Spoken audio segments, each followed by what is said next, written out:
Miss Elisabeth. Thank you for joining us in this hour. You've heard too many speeches since yesterday until now, but I would like to take your vision about the speech of KRG Prime Minister, especially about the key solutions about the problems in Kurdistan region, our relations with Iraq and in the rest of the region. Thank you very much for inviting me. Yes, I heard the speech yesterday from your Prime Minister, and he made a lot of sense. What he said sounded extremely reasonable. I think the idea of having the Constitution actually implemented is uncontroversial, should be uncontroversial. I think the idea of making sure that power is representative of the people and not concentrated in the hands of one group or another group makes a lot of sense for stability in a country. In any way, we are, as a Kurdistan region, we are a part of Iraq. But as a foreign eye over the region, how do you see the governance here, which we have lots of problems from outstanding issues with Baghdad and armed groups here to the climate change? How do you see the governance here? Certainly there are a great many challenges facing the region. And if the central government is not addressing the kinds of urgent issues facing some of the outer regions, then really it's up to power to distribute itself into those outer regions in order to be able to fix those problems. And we see this in many models around the world, from Switzerland to federal Germany to parts of Somalia, all sorts of models where power is redistributed in order to tackle the most urgent problems of a region. Recently, we have seen a sparked war between Hamas movement and Israel since 7 October. I can say that. And until now, it is going on. What's your opinion about that? How this will be ended? I think how to end it is a very difficult question.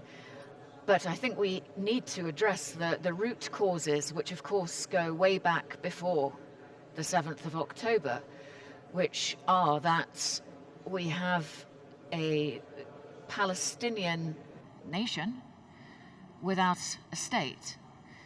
And unless some kind of deal is reached that acknowledges the right of Israel to exist, but without stepping on the rights of the Palestinians to also coexist within their own state, then I don't think we will ever have peace.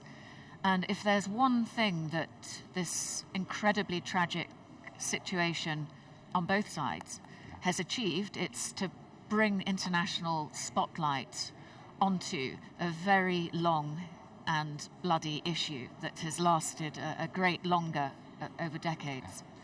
7 October just being viral over the media, and you have seen that, but the situation is not much different even here. After that, more than 50 times the base of coalition in Kurdistan region, Iraq, Syria, have been attacked by the militias. How do you see that? Well, I think there are many conflict regions around the world. Of course, in Kurdistan, there's also a tragic history. But there are many conflict zones around the world, from right now, from Afghanistan to Sudan to Yemen, where I work.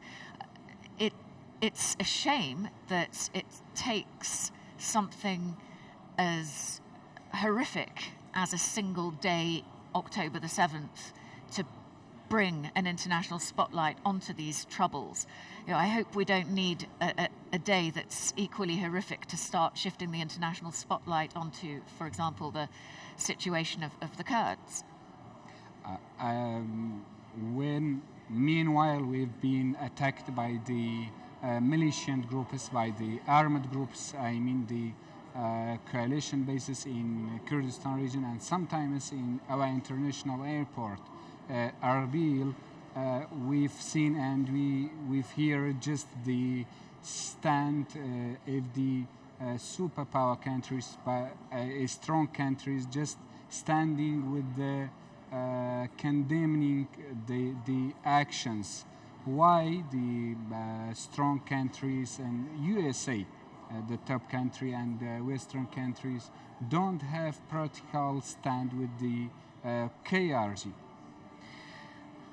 Of course, I don't speak for any government, but my presumption is that it's not normally a great idea to get involved in every regional struggle, because this can get you tangled up in problems that you don't fully understand, and we have rivalry against our bandwidth. There are so many parallel struggles in the world that you can't take them all on.